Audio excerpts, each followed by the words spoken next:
Now we are starting with the fourth colligative property, that is osmosis. Now what is osmosis? Osmosis is the flow of solvent from low concentration to high concentration through a semi-permeable membrane. It is the phenomenon of movement of solvent particles or solvent from low concentration solution to high concentration. So this is called as osmosis. Let's see how can we show it diagrammatically. Through a semi-permeable membrane. This is a very important condition. Through a semi-permeable. What is a semi-permeable membrane? The membrane which allows only few particles to pass through it, which allows the solvent particles to pass through it but not the solute. So now here we are taking a container. In the middle we have a semi-permeable membrane. This is what? This is SPM, semi-permeable membrane, right? Now this side we have solution. And here this side we have only the pure solvent. Now what is osmosis? Osmosis is the movement of the solvent from the low concentration to high concentration. Solvent means low concentration, solution means high concentration. So that's how it is osmosis. Now how osmosis is different than diffusion? What's the difference between osmosis and diffusion? We should understand what is diffusion. Diffusion is the movement of solute particles. Diffusion is not in our syllabus, but these two are confusing, so we should be very clear that movement of solute particles from high concentration to low concentration. This is called as diffusion. No semi-permeable membrane is there in between. Spraying of perfume in a room. We spray perfume in one corner of the room, but the fragrance of that can be observed in the entire room in the next few moments itself. So how is it that the solute particles from that corner where it has higher concentration started moving to the entire room, that is where it is lower in concentration. That is why we can have fragrance in the entire room after some time. So this is an example of diffusion. Now what about osmosis? Do we see osmosis in our day-to-day life? Examples of osmosis in our day-to-day life. Examples of osmosis. What are the examples of osmosis in our day-to-day life? I think all of us observed that, say we have some resins. Now these resins, after putting it in kheer or in water, that gets swell up. When we put it in water, it gets swell up. It will become like this. Like this. So this is osmosis happened. And when the movement of the solvent particles is inside, then we say it as endosmosis. Now say for example, we have some potato pieces, we put it in salt water. We put that in salt water, quite saturated solution. Then what will happen? These potatoes will shrink. So what is this phenomenon? The fluid inside the potato that will start moving out, and this phenomenon is called as exosmosis. So what is exosmosis? Exosmosis, when the solvent molecules move out from inside. So that is called as exosmosis. So we did endosmosis and exosmosis. Endosmosis, the example is that resins get swell up.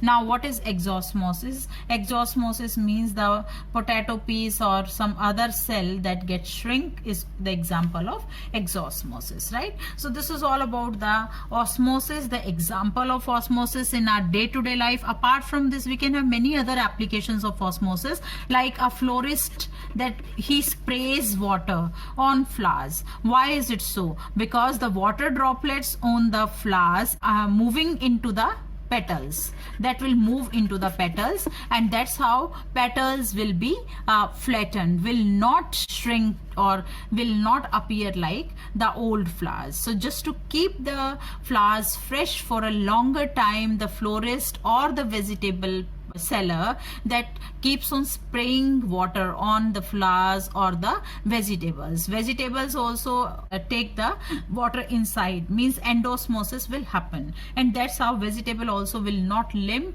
will be looking fresh. So these are the applications, few applications. Apart from this, there are certain more applications of osmosis. What are other applications? Like that is dilution of medicine. Dilution of medicine in injection. Now whenever a person injects some medicine, whenever a medico injects some medicine to in the body of a person, he dilutes it or she dilutes it with the saline solution. With the concentration of that saline solution is 0.9% NaCl. So 0.9% NaCl के साथ that is diluted. So what is the use of doing it? We know the concentration inside the blood is also the same, so that is why it will be easily taken up. Say for example, if this is not 0.9 NaCl, it is less. Say if this concentration, the saline water concentration is less, saline concentration is less than blood or then RBC, then what will happen? If this concentration is less, then the water from saline solution will start moving in RBC. RBC swell up and ultimately burst. Apart from this, edema is a condition of a person where person takes lots of salt, and to neutralize that effect of the salt, bodies start retaining water. So that is another application. Apart from this, we can have few terms in osmosis. What are these terms? That is isotonic. Isotonic means, say for example, this is a container. Here we have a semi-permeable membrane. We have solution 1 of the same component and 2, same component 1 and 2. Now say it is 1 and 2, the concentration is same, concentration. So concentration of 1 is equal to concentration of 2. Then if this is equal, then we call them as isotonic solution. Now what about if concentration of 1 is higher? Say there is a solution with semi-permeable membrane separated. Now high concentration with the same component, and here it is low concentration. So this solution is hypertonic. Hyper means higher, hypertonic, and this solution is hypotonic to the other solution, hypotonic. Hypo means less concentration to the other one in comparison to the other one. So isotonic, hypotonic, hypertonic, all these are various terms which are generally used when we discuss about osmosis. Now we are starting with the next term, whatever we are doing here, that is osmotic pressure as a colligative property. So but before that, we should understand what is osmotic pressure. What is osmotic pressure? Now say for example, this is a container. Here is the semi-permeable membrane. Here is the semi-permeable membrane. This side we have pure solvent. This side we have solution. Now in osmosis, what will happen? That the flow of solvent particles will be from left to right. Left to right, according to this diagram. So this is osmosis. This is happening with some pressure, but if we apply some pressure in the opposite direction as the direction of osmosis, which is slightly excess, then osmosis will be stopped, and that excess pressure is called as osmotic pressure. So how do we define osmotic pressure? Osmotic pressure is slight excess pressure applied in the opposite direction, as the direction of osmosis, opposite direction of osmosis.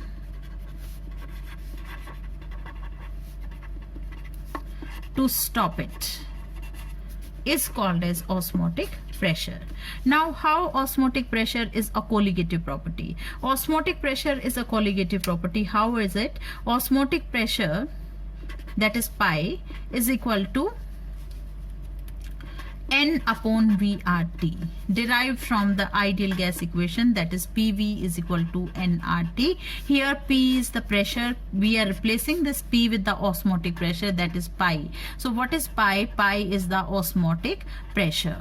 Osmotic pressure. Now what about N? N is the number of moles of solute, V is the volume of the solution, R is the gas constant, T is the temperature. Now here, because this pi depends upon the number of moles of solute, that is why we can say this is a colligative property.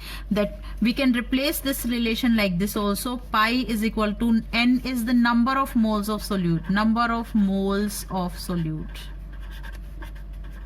So we can replace this relation like this also, that is WB upon MB is the number of moles of solute into V as it is into RT. So here we can find out the osmotic pressure, or we can write it like this also, that is pi is equal to CRT. What is the C stands for? C is the concentration of solution. This is the concentration of solution. C is the concentration of solution, right? So that's how we can have various terms or the relation. Pi is equal to WB, and from here we can find out the molar mass. So that's how the numericals can be asked, that is MB is equal to WB upon pi into V into RT. So this is all about the molar mass calculation by using the osmotic pressure. So that's how we can say osmotic pressure is a colligative property. Now one more interesting thing about osmotic pressure is osmotic pressure is always preferred to determine the molar mass. Osmotic pressure is always preferred over rest of the three colligative properties like elevation in boiling point, depression in freezing point, and relative lowering of vapor pressure. This is always preferred. Why osmotic pressure is preferred? Osmotic pressure is preferred to determine molar mass. Why is it preferred? Why is it preferred? There are few reasons for it. What are these reasons? Number one, that osmotic pressure can be measured at room temperature itself. Can be measured at room temperature itself. So this is one reason for preferring osmotic pressure as compared to rest of the colligative properties. Apart from this, osmotic pressure is used as for the measurement of molar mass. The another reason for this, the value of osmotic pressure is always significant. Value of osmotic pressure is significant even for dilute solution.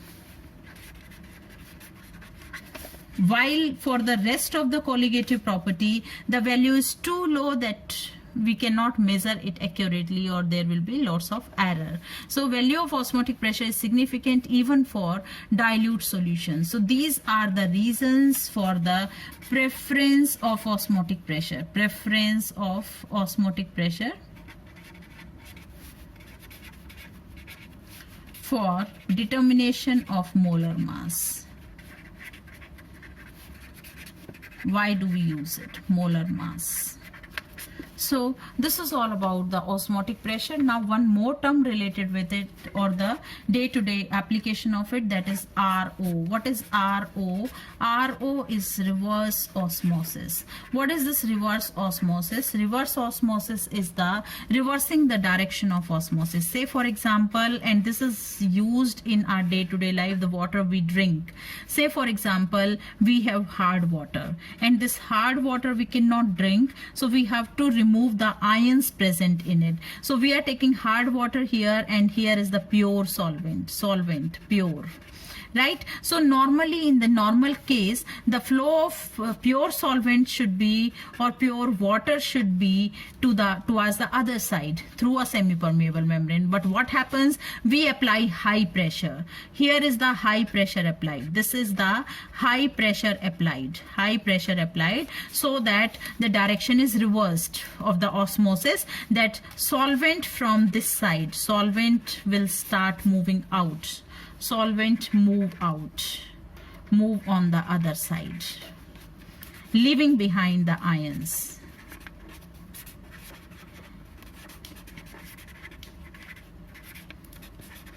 And that's how we will be left with the potable water which is free from ions. So this is also one of the application of osmosis. So that's all about osmosis. Thank you.